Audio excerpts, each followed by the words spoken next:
नमस्कार दोस्तों, आज के हमारे इस वीडियो में हम आपके लिए करवा चौथ व्रत की संपूर्ण कथा लेकर आए हैं। बहुत समय पहले की बात है। किसी साहूकार के 7 बेटे थे और उनकी एक बहन करवा थी। सभी सातों भाई अपनी बहन से बहुत प्यार करते थे, यहाँ तक कि पहले उसे खाना खिलाते, फिर स्वयं खाना खाया करते थे। एक दिन जब करवा चौथ का व्रत आया तो करवा अपने ससुराल से मायके आई हुई थी। शाम को जब भाई खाना खाने बैठे तो अपनी बहन से भी खाने का आग्रह करने लगे, लेकिन बहन ने बताया कि आज उसका करवा चौथ का निर्जला व्रत है और वह खाना चंद्रमा को अर्घ देकर ही खाएगी। अपनी बहन को भूख प्यास से व्याकुल देख सबसे छोटे भाई ने पहाड़ी पर जाकर एक दीपक जला दिया और उसे चलनी की ओट में रख दिया। वापस आकर अपनी बहन से कहने लगा, बहन चांद निकल गया है, तुम अर्घ देकर खाना खा लो। करवा भागी भागी अपनी भाभियों के पास गई और कहने लगी, भाभी चलो चांद निकल गया, अर्घ देकर खाना खाते हैं। भाभियां सारी बात जानती थी। वो बोली, बाईसा अभी आपका चांद निकला है, आप अर्घ देकर खाना खा लो, हमारा चांद निकलने में अभी समय है। करवा भोली भाली भाभियों की ये बात नहीं समझ पाई और चांद को अर्घ देकर खाना खाने बैठ गई। जैसे ही पहला निवाला तोड़ा तो उसे छींक आ गई, दूसरा निवाला तोड़ा तो उसमें बाल निकल आया और तीसरा निवाला तोड़ते ही उसके ससुराल से खबर आ गई कि जैसी भी हालत में है तुरंत अपने ससुराल पहुँचे। सेठानी करवा को विदा करने के लिए जैसे ही कपड़े निकालने लगी तो कभी उसके हाथ में काला कपड़ा आए तो कभी सफेद। ये देखकर सेठानी को बहुत चिंता हुई और वह करवा से बोली, बेटा रास्ते में जो भी मिले उन सबके पैर छूती जाना। जो भी तुझे बूढ़ सुहागन होने का आशीर्वाद दे तो वहीं अपने पल्ले में गांठ बांध लेना। माँ की ये बात सुनकर करवा अपने ससुराल के लिए निकल गई। रास्ते में जो भी मिला करवा उन सबके पैर छूती गई। सभी उसे खुश रहो, सुखी रहो यह आशीर्वाद देते रहे, लेकिन किसी ने भी उसे बूढ़ सुहागन होने का आशीर्वाद नहीं दिया। अब करवा जैसे ही अपने ससुराल पहुंची तो घर के आंगन में छोटी ननद खेल रही थी। करवा ने जैसे ही ननद के पैर छुए तो वो बोली, खुश रहो, सुखी रहो, बूढ़ सुहागन हो, दूधो नहाओ, पूतो फलो। छोटी ननद के ऐसा आशीर्वाद देते ही करवा ने अपने पल्ले पर गांठ बांध ली। जैसे ही वो अंदर गई तो देखती है आंगन में उसके पति का शव रखा था और उसे ले जाने की तैयारी की जा रही थी। यह देखते ही करवा रोने लगी, विलाप करने लगी और कहने लगी, मैं इन्हें कहीं नहीं ले जाने दूंगी, इन्हें कहीं मत लेके जाओ।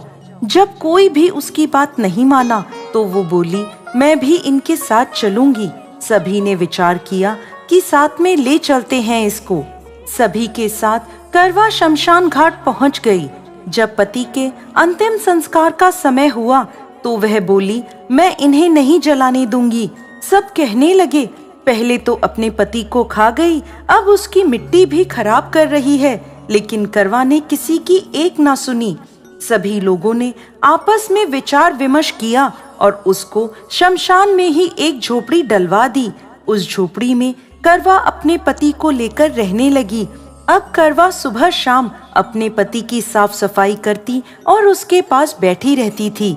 सुबह शाम छोटी ननद आकर उसे खाना पानी दे जाया करती थी। अब वह हर महीने की चौथ का व्रत करने लगी।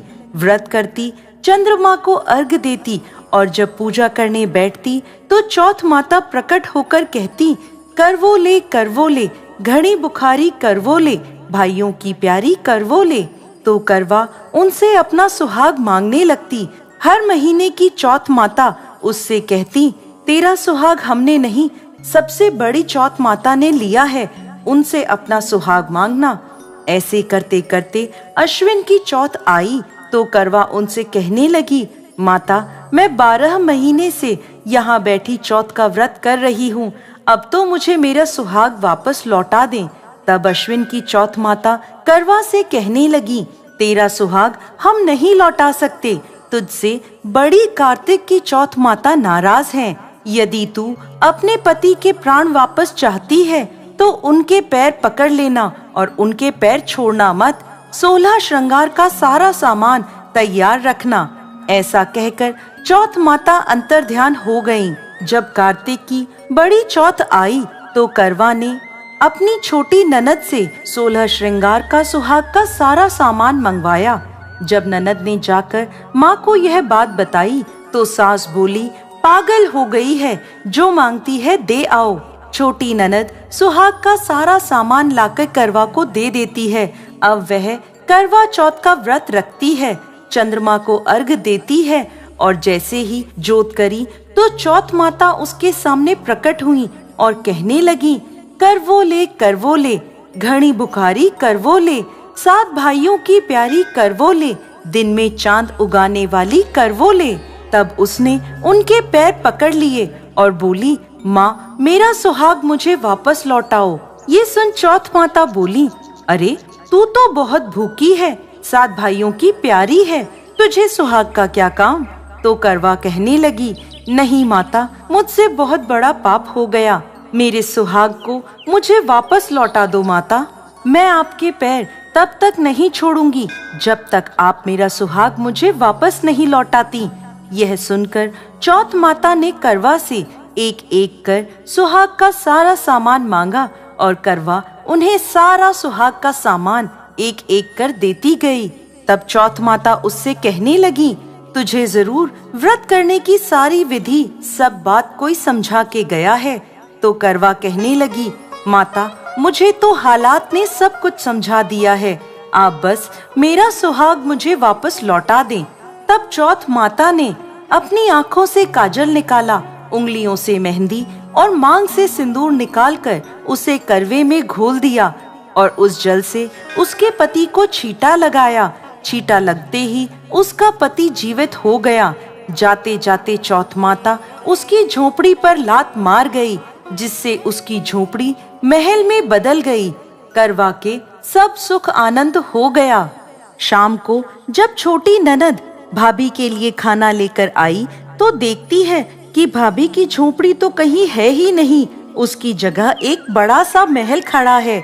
उधर करवा खिड़की में बैठी छोटी ननद के आने की प्रतीक्षा कर रही थी। छोटी ननद को आता देख करवा दौड़ी दौड़ी उसके पास गई और कहने लगी, देखो बाईसा, आपका भाई जीवित हो गया। घर जाओ और माता जी से कहो कि गाजे बाजे के साथ हमें लेने आए। छोटी ननद दौड़ी दौड़ी माँ के पास गई और कहने लगी, माँ भाई जीवित हो गया। माँ कहने लगी, अब तक तो वो भाभी ही थी, अब तेरा भी उसके साथ साथ दिमाग खराब हो गया है। तो वह बोली, नहीं माँ, मैंने अपनी आँखों से देखा है, भाई जीवित हो गया है। ये सुन माँ और बेटी दोनों गाजे बाजे के साथ अपने बेटे और बहू के पास पहुँचे। बेटे को जीवित देख सास बहू के पैर छूने लगी और बहू सास के पैर छूने लगी और कहने लगी, माताजी देखो आपका बेटा जीवित हो गया। तो सास बोली, बहू मेरा बेटा नहीं, तेरा पति जीवित हो गया। मैंने तो साल भर पहले ही इसका अंतिम संस्कार कर दिया था, ये तो तेरे भाग्य से वापस आया है।